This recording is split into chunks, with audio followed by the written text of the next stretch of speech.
My name is James Pendergrast. I'm on the church strengthening team with the Dallas Baptist Association, and we are going to start doing some video blogs to go along with our written blogs. We'll do some audio blogs too, things like that. But for this first video blog, I really wanted to get together with some moms of Black kids and just kind of hear their stories, hear about some of their fears, and really just give them an opportunity to share how churches can really support their families through this time. It's a scary time for a lot of people of color, but it's prayerfully also a time of change. And so we just wanted to add to that conversation with some voices from some moms that may not look the way that you think that they are going to look.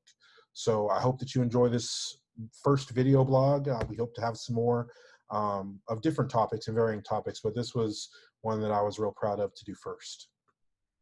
I want to formally thank you, ladies, for taking some time out of your nights, out of your evenings, to just talk a little bit about your experience raising Black kids in our country, especially during this time right now, where it seems a little bit more kind of tenuous and stressful out there. And there's a lot of different information being given out. And I think that there's also a lot of people that are sharing their stories for the first time. And so for this video blog that we're doing, I really wanted to get some moms of Black children who are raising their kids right now and just get different perspectives from moms. So I got Lana here in the upper left-hand corner, and she has 2 kids, is that right? Or 3 kids? 2 kids. And I'll let you guys talk about your kids here in a second. And then Lana is married to an African-American male, and so they have kids together. And then Liz in the bottom left-hand corner is married to an Anglo husband, and they are raising 2 little boys and a girl, biological girl and adopted boys. And then Christine has 5. A lot. Yeah, a lot. She has a bunch. 5. Is it 2 biological and 3? Nope, all of mine are adopted. All adopted, okay. Yep, 3 are African. 1 is a little Black girl who I gave birth to through embryo adoption. So a Black family did IVF, and then they put that embryo, and I gave birth. Very surprising to my OB to see a Black kid come out of me, because we didn't tell her. So that was a big surprise for her. That is awesome. And then we did embryo adoption again. He looks white, but he's half Hispanic. But he turned out, I thought he was going to be medium brown, but he turned out pretty white. Perfect. So you guys, I don't think that moms' stories are really getting told very often. So I'm excited for this opportunity for you guys just to tell your story. And everything that you guys talk about is just your experiences and your feelings. You don't have to give me any kind of facts if you don't want to. It's fine. It's just what you've experienced and what you're feeling as a mom during this time. And so I've got some questions that I want to ask, and then I'll just let you guys answer it. You don't have to raise your hand. So you can just talk if you want to talk, and we'll work it out. So my first question for you guys is, do you have any stories you would like to share about a time you feel you were treated differently because of the way your family looks?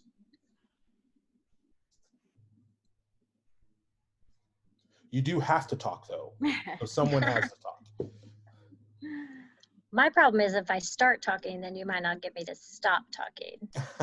That's where the edit comes in. Yeah, but I would say for the most part, as white parents with Black kids, we get treated with kind of a deference or a preference, because it is obvious that my family has taken in children that needed a home. And so I feel like, especially when they were younger, there was a lot of my privilege extended to them for how they behaved or how they were treated, because people would say that they were, good kids because they had white parents. And it wasn't until maybe my kids started being old enough that they could be separated from us, play separately, go to the store and wander from us separately, that it started to kind of turn more negative, because my privilege doesn't protect them once they are old enough to be in a conversation or in a community setting without me. I will say I took my kids to a play date with somebody that was thinking about joining our church, and my kids at the time, I just had like 2 3-year-olds, and they were young, and my kids kept trying to engage her children, and they didn't want to play. And the mom turned to me and she's like, I just think she's afraid of your kids. And I was like, afraid of them? She's like, well, they're just not around very many Black kids. And I was like, this is, first of all, I'm going to be off the welcoming committee. Maybe Christine shouldn't be visiting random strangers and inviting them to church, because this is who they asked me to meet. But it was at that point that I was like, and you don't see anything wrong with that. That is just, my kids don't hang out with Black kids, and so their fear of playing with Black children is something that is normal or okay or accepted. So I would say when we're all together, the feeling is very positive. We have people come up to us. We have people buy our dinner quite a bit. I think they must think I can't feed them all because there's so many of them. And the response from the Black community, I feel like, is very surprising to a lot of white people. They'll say, like, well, what do Black women say to you out in the community? And I've never had a negative experience with a Black woman or man in the community.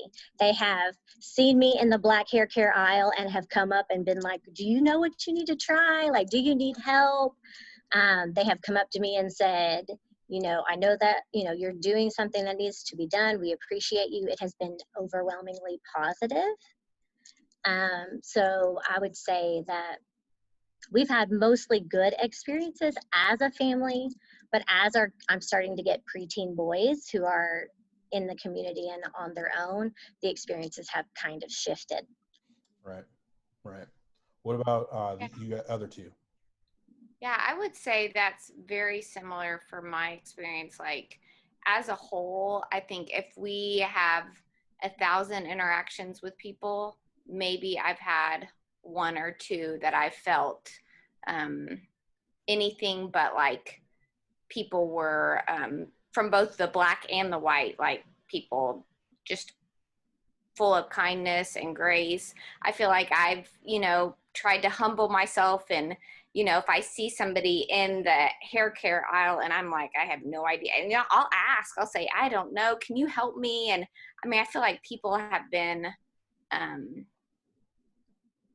overly nice, and I always welcome, like, we have a lot of kids will come up and say, that's not, especially to Jewel, like, that's not your brother, and it gives me an opportunity to be like, actually it is, these boys were adopted.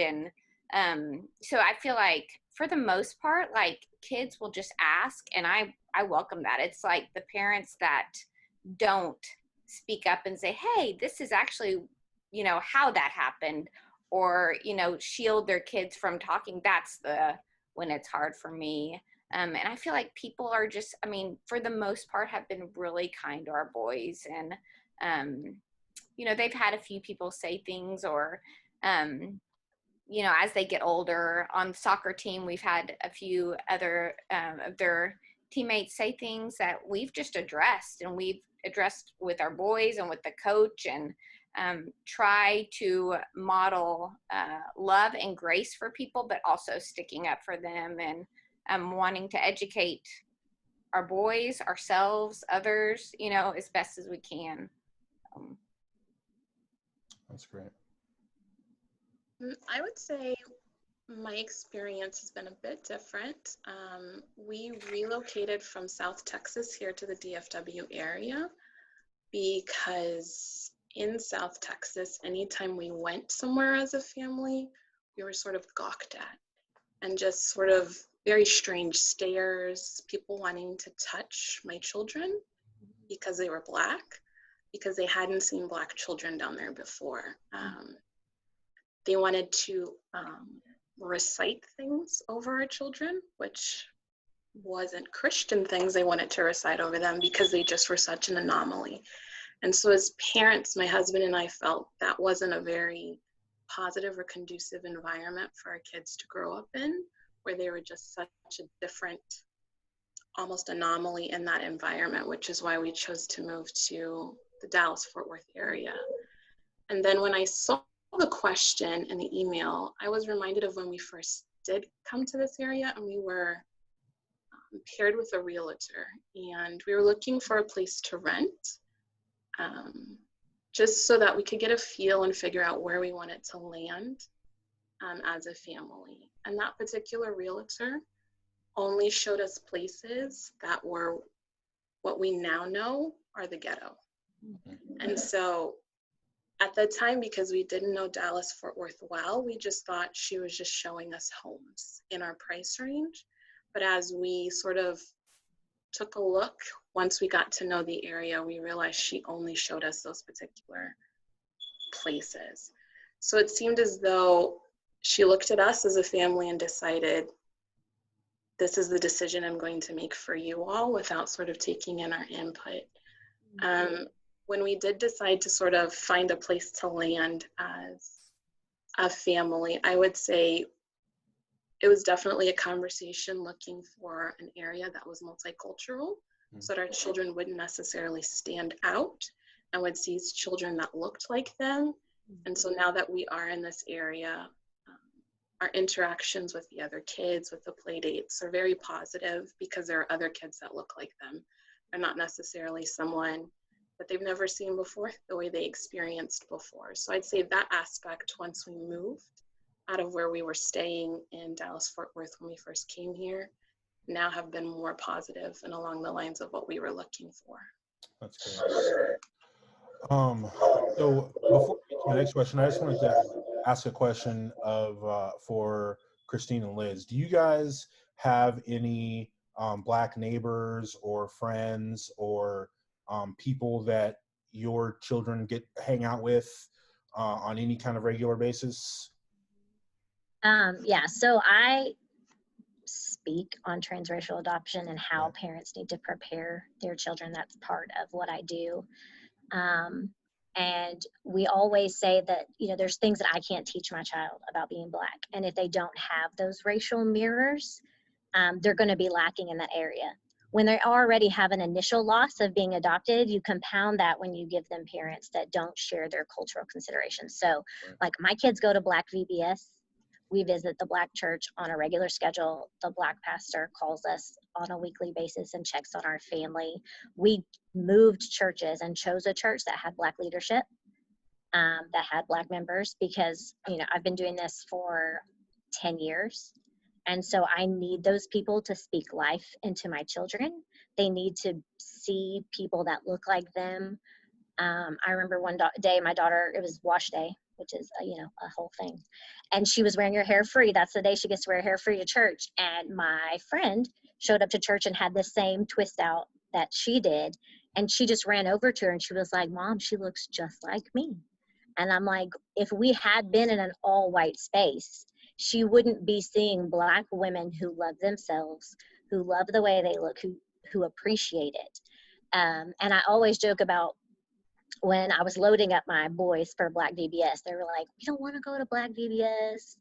They're just going to talk about white people and how weird they are. And I was like, then you get it. That's exactly why you're going. Because when I enter a space, I change the culture of a room, being the white person in the room. And so you need to be in Black spaces without me so that they are free to be themselves and that you understand the culture that looks like you and how they see the world and how they see people who look like me. So yes, white people are weird. Get in the car. We're going. Like, you just proved my point of why we visit a Black church, because when you visit a Black church, those things are a given. Racial injustice is a given. It isn't something they're just talking about now. They've always been talking about it. And so it's been a place our boys have felt really comfortable, and we have felt more comfortable when the white church hasn't been speaking out about those things, that they haven't forgotten. They've still been talking about it. And so it feeds our soul and theirs that way, that this is a Jesus gospel issue that the white church has neglected. Sorry, that was long. That's okay. Liz, how about you guys? Yeah, I would say my kids go to a private school, and they have several, actually the president of our school is Black, and he has 6 or 7 children all throughout my kids' ages. And so and their best friend in school is another little black boy. And so I think they definitely have adoption at our church is very normal, whether from all different, ethnicities. So I think our prayer, Nick and my prayer, is that our boys, God would raise up somebody to be a mentor that would be black for them, just because I know no matter how much Nick and I want to speak into issues that they're going to face, that we don't have that experience. And so just getting wisdom, and we are the first ones to ask questions of people that we do respect. And so I feel like there's several black families in our neighborhood, or biracial. So my boys, it's pretty normal for them to interact with other black people. That's great. That's great. My next question is, do you guys as moms have any fears as you raise black children in our country?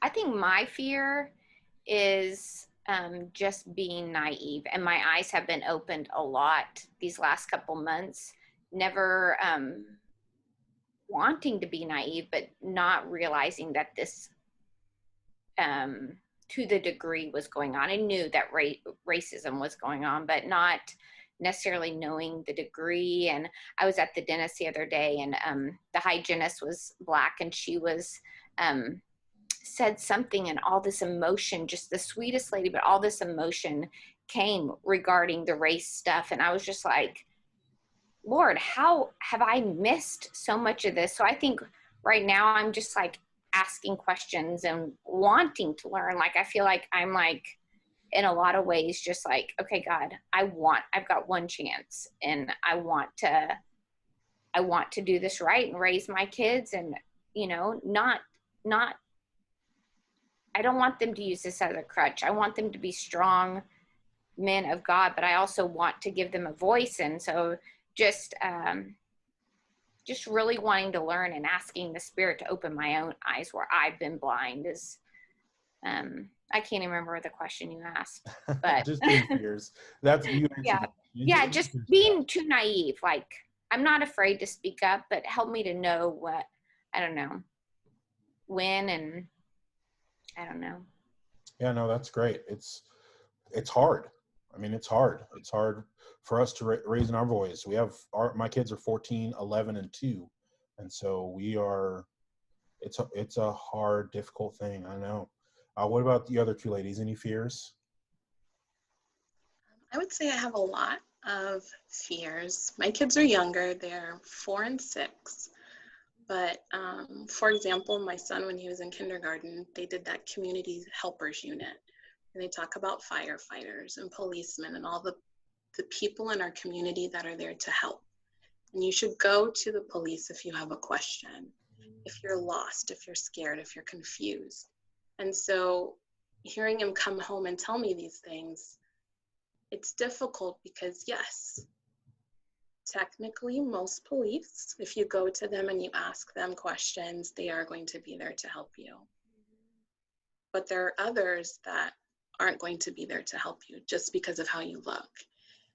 And so having to have those kind of conversations and thinking about how I will have to have those conversations, those fears that I have for my kids is difficult. I think about the fact that we have no black hoodies in our household. My husband very rarely goes out at night. Every time we pass a cop car, and my husband, if you know him, he drives 5 below the speed limit everywhere he goes. But even still, I still have that almost gut anxiety when we pass by a cop, even though I know he's not speeding, because he never does. Is this going to be the time when we get pulled over and something happens that's outside of our control? I fear for my son as just a black boy in the school system, and that he may be labeled as that misbehaving black boy. And then the way in which other educators interact with him changes, and they're less likely to help him or want to see the good in him. And I mean, he's 6, but I'm already having those conversations about, you know, we have the clip system with the plates. Like, you cannot get yellow clips, even though you were just in kindergarten. You cannot get yellow clips. You need green clips. Having to have those kind of conversations because he doesn't realize the impact of how his skin color can influence how people look at him. So it's tricky because as Christians, we shouldn't have fear necessarily, but I know I also have to be wise and prepare my kids for what they may experience. I'm going to have to explain to them, what do you do when you interact with a police officer? If you get stopped, what are the steps you need to take? How not to show aggression, things of that nature. So I definitely feel I have a lot of fears as a mommy bear, thinking about my babies. And you and your husband are both in education, right? You guys both work in Mhm. education. Yeah. Perfect. Perfect. Christine, what about you guys? Do you guys have any kind of anxieties or fears as you raise I your? mean, absolutely, Yeah. because I have preteen boys that are followed in Target if they're not with me. You know, they are, I mean, we talk, it's probably almost every day now that we have conversations about what to do. Um, if you're in a situation with law enforcement, if they have experienced being always the one who is caught if they're talking in class and it's a group, you know, we have told him you're going to be, there's just an implicit bias that you're going to get caught. You're always going to be the one that they're thinking is loud or aggressive or being the one that started it. And we have seen it happen, and they have experienced enough to know that it's true. And I think as white parents of Black kids, we have to develop those protective factors, what they call in developing a racial identity, that Black families instill in their kids from a young age. They tell them that they're more than what other people say they are, or their self-esteem, you know, shouldn't be affected when people seem to always be getting onto them. Because if you let that chip away at their self-esteem, the problem is not with you. God made you beautiful and perfect and exactly how you wanted you to, but we live in a world with a system that is going to single you out based on the way it has been created. And so we talk about it all the time. My biggest fear is because I have a son who has special needs. Mhm. And so he has a tendency to run or to push you away if you get too close, and his verbal skills are fairly low. My fears are more for him, and that he will escalate a situation because he is fearful and because he has special needs and because he functions much lower. Now, I don't think he's ever going to be able to drive independently. He may, but there's going to be a point at time he's going to be able to interact in the community away from us. And I don't feel like there's a way right now for me to be able to keep him safe as a special needs child who also has Black skin. It's going to be an extra challenge for him, for sure. Right. How old is he? I'm sorry. Yeah. No, you're He's good. 9. He's 9. So what, and you guys kind of touched on it already, but what conversations have you been having with your children about injustices happening in our country against people that look like them in the last couple months or even before that? Christine, I know you just kind of shared a little bit about it, and your kids are a little bit older, but Lena and Liz, you guys have the younger kids. Have you guys had any conversations with them about what's going on, you and your husbands? So I would say we haven't had conversations about what has recently happened, sort of the protests and these recent events, because I don't necessarily think there has been enough progress in that aspect to show them that peaceful protests are successful in exacting change. So I can't necessarily articulate to them, these people are experiencing these things because of the color of their skin. But then because people protested peacefully, now we're having some changes. I haven't seen it happen yet, and so I don't necessarily want to open that can of worms with this is happening, but there's nothing changing, and this is the way in which things are. Instead, I feel like because our kids are so young, my husband and I have really been focusing on building up their self-esteem and their self-awareness as Black children. So being comfortable with their hair, being comfortable with the fact that the texture of their hair is different, and you're gonna have to get haircuts. Like she mentioned before, wash day is on Saturday. It is a ordeal you will do for 4 hours. This is just the expectation with your hair. Things like making sure my children see and watch shows and movies that have kids that look like them, in addition to some of the things that they enjoy, like the Disney princesses and the other things on television. Just giving them more concrete examples of just role models in every aspect of their lives so that they can see, this is someone I could emulate that looks like me. This is someone that doesn't look like me that I could emulate. But just so that when they do get older and we have to have those conversations, they already feel comfortable being Black and being comfortable and accepting of what it is that makes them different. Yeah, I'd say it's similar for us. We've definitely had a lot of conversations, and my boys have been asking a lot of questions, and I think we've had to, definitely, we talk about it all the time as a family, but it also can invoke fear into them. So I think like what you said, Lana, like, just talking about strong African American male role models. And we've watched a couple movies. I can't remember, is it Facing the Giant? Some movie that has real strong Black men that, just giving them role models, and even my boys seeing Nick and I ask questions and want to grow in this area of where we've been blindsided and where we are blind and naive. And Nick interviewed a Black guy for our church service a couple weeks ago, and we sat down as a family and watched it. And at the end, we always are open to questions from our boys, and nothing is off limits, and don't ever want to shame them if they feel if they feel something. Or so I think for us, it's just as much as they're able to. They're still pretty young, and I think they can get fearful if they hear about the protests, or and I don't know, just so providing them with strong role models. And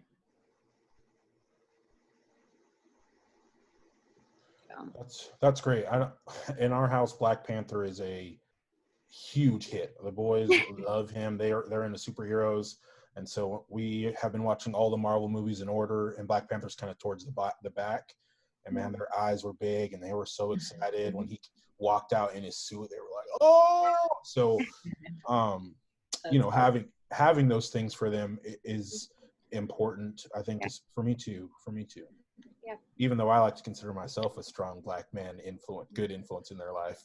But you are. Maybe Black Panther's a little stronger.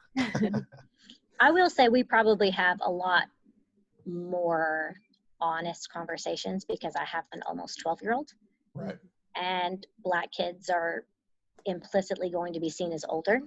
Right. Sometimes people think he's 14 or 15 and expect him to be responsible like that. My son, we talk about every time somebody has been killed unjustly. Yeah. We talk about those, what was he doing? He wasn't doing anything wrong, but this is what he was doing. And even my son was like, well, now I can't jog by myself. Like, how long is this list going to get? And I said, I don't know, buddy, but like, I'm doing what I can to make white people not be able to ignore it so that they will do something, because they have to fight too, or it's not going to get anywhere.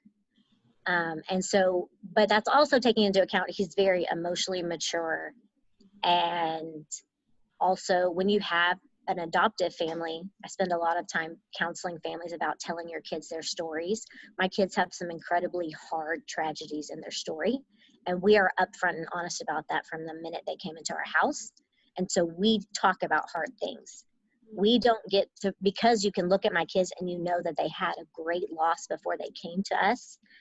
We don't get to pretend like the world is a nice, happy place in general.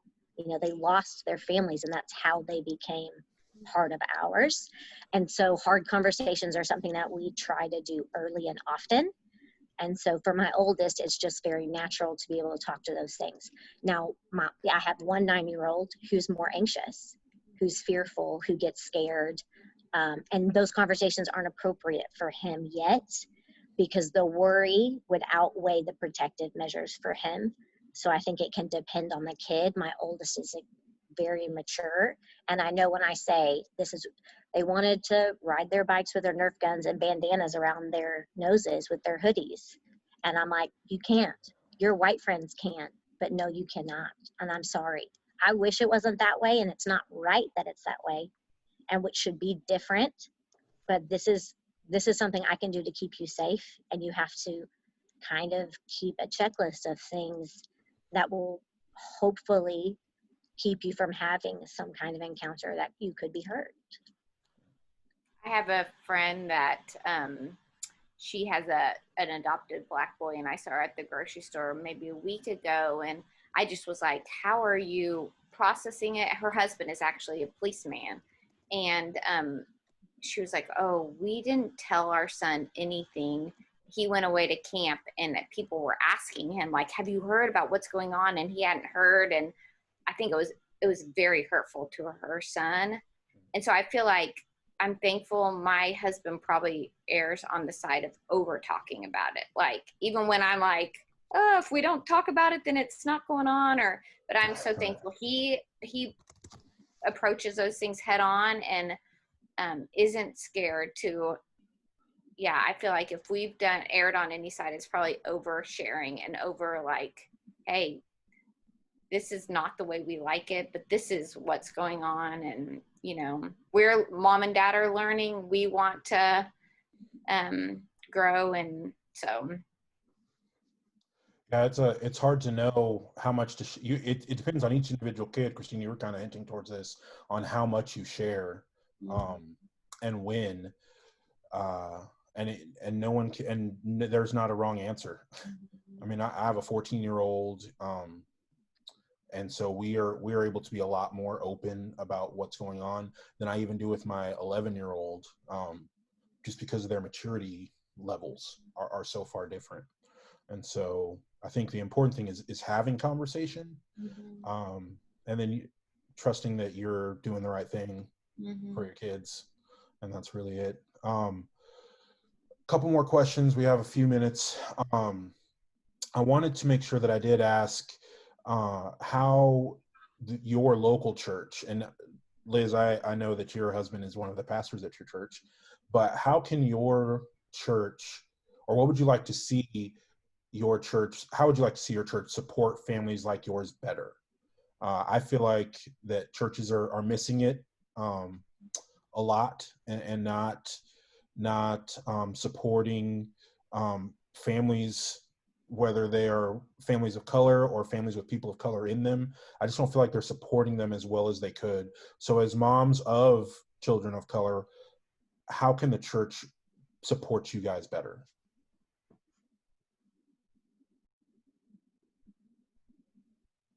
I just snap my fingers and tell Nick, like, this is what you need. I'm just kidding.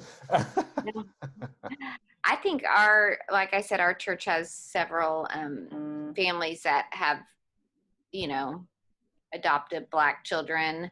But I do think it was eye-opening. So a couple weeks ago, I was saying Nick interviewed a guy that had grown up. He's Black. He had grown up in our church, and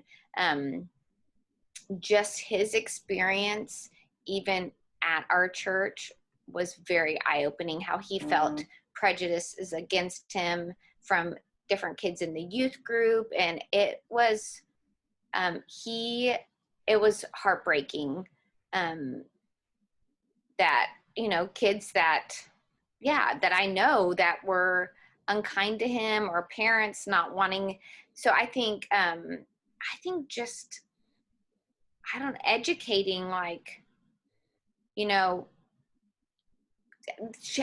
for them to share their stories, and, you know, for people at our church to be like, whoa, man, where are my own prejudices, and where did I don't know, just being open about it. I know Nick has gotten a little flack about, you know, talking about it, and even having that guy on as his Sunday morning sermon, you know, interviewing this guy. But he's like, you know, people don't realize, you know, it's going on. So I think just being more open about it, being more open to have the conversations, like, okay, what can we do as a church to love somebody that comes in that looks different, you know, whether they're Black, whether they're, you know, whatever, to how can we make those people feel loved? Because I feel like this guy that came and stayed, he didn't stay because his parents came. He came by himself. And I'm like,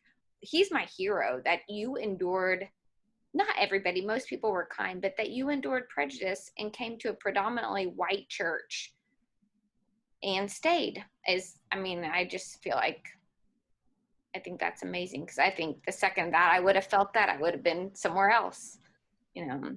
So I think white and evangelical churches have not been listening to Black voices. They just haven't. And I think when adoption tends to like grow in communities, we pat ourselves on the back that we have Black kids in our church, but not Black parents. And white parents with Black kids is not who you need to be listening to. I always say I love to get the ball rolling for you as a white person about what it's like to be a Black American, but don't listen to me after that. Like, let me be the bridge that shows you how I had to kind of unpack my own privilege and kind of take the scales off of your eyes, but then stop listening to white people and start listening to Black voices. And I think if they truly want a church that is working towards racial reconciliation, that there will be Black people in leadership and on staff and elders. And that is something that my family's not comfortable with in a white church if that's not present, especially given now that it's being talked about. It's being very obvious who's still talking about it and who talked about it for a week when it was trendy and now isn't talking about it anymore. And I think we have to confront the reason that Black families aren't coming to our churches and feeling safe is because we haven't unpacked or done the work that we need to do. And if you loved a Black person the way I love my son, when he said, I'm hurting, this is happening, you don't get defensive. You don't use your white fragility to say, it's not happening. We always say, but. No, if somebody says they're hurting, you say, how can I help? And we're just giving a list of reasons why it's not real or it's not true. And so I just really think that we could do a much better job of having Black voices tell their stories and us coming with an open heart to actually believe them and hear them. Because when my son says that somebody calls him a name because he is Black at school, I believe him because I love him. And if you really sit down, break bread, and make connections and community with Black friends, then you have stake in the game. You have more pull in your heart to change that and unpack that. And I think we've kept it white and Black churches because we don't want to have to unpack that stuff. We don't want to be uncomfortable. We don't want to change the way we've been doing church or maybe the way we talk about race because, we like being comfortable. White people don't like to be poked. White foolishness. That's my soapbox. White foolishness. Lena, how about you? Yeah, agree with what they both said. It's been hurtful to see so many churches be silent. My sister and her husband live in Colorado, and they both reached out to the pastor because he hadn't said anything. And they reached out to him several times, and the response was, we're thinking about what we want to say, and then nothing came from that. And as a result, my sister and her husband felt like this is no longer a good church for us to be in. And so they left. Of course, you know, they're watching it virtually, but they stopped watching it virtually and chose to start watching other church services because they felt like in that moment, their lives were not important. And so I think as I look at all the churches and their lack of response, I would agree that I want to see, if not Black leadership, but more connections between these Black and white churches. Let's have meetings together. Let's talk together. Let's do services, combine services together, so that we can start making those relationships, and then you can start having those conversations and see what it really is like to be Black in America. And then I was reminded of the verse that says, rejoice with those who rejoice and mourn with those who mourn. And as Christians, if we're truly trying to be Christians, I want the white church to mourn with us, to sort of feel it with us and hold us and sort of support us in this time, because we are weary, because we are mourning, because we are sad, as opposed to, as Christine said, you know, giving the excuses. Wrap your arms around us, hug us a little bit tighter on Sunday morning, check in with us more frequently. I know some of my social media friends, there have been some that have reached out to me on a personal level and just said, how are you doing today? Is there something I can do for you today? And I think that's been more impactful than any of the sort of broad Facebook posts or Instagram posts that happened one time and never again. Those were more meaningful, more impactful, because I felt like they understood Lena's hurting right now. Lena's upset right now. How can I support her in that? And so that's what I think I would like to see churches do more, is just sort of wrap your arms around us. Awesome. Hey, I just want to thank you ladies so much for taking time in the evenings. I know days are crazy, kids are crazy. I put a movie on for mine so that they were quiet during this time. But I'm very thankful for you guys and for the job that you guys are doing. I think you're all doing great jobs with your kids. And I'm thankful as a Black male that there are strong women who love their kids and fight for their kids out there, especially kids that look like me. And so thank you guys so much for everything that you're doing, taking this time, for sharing part of your lives with us. And I'm just thankful.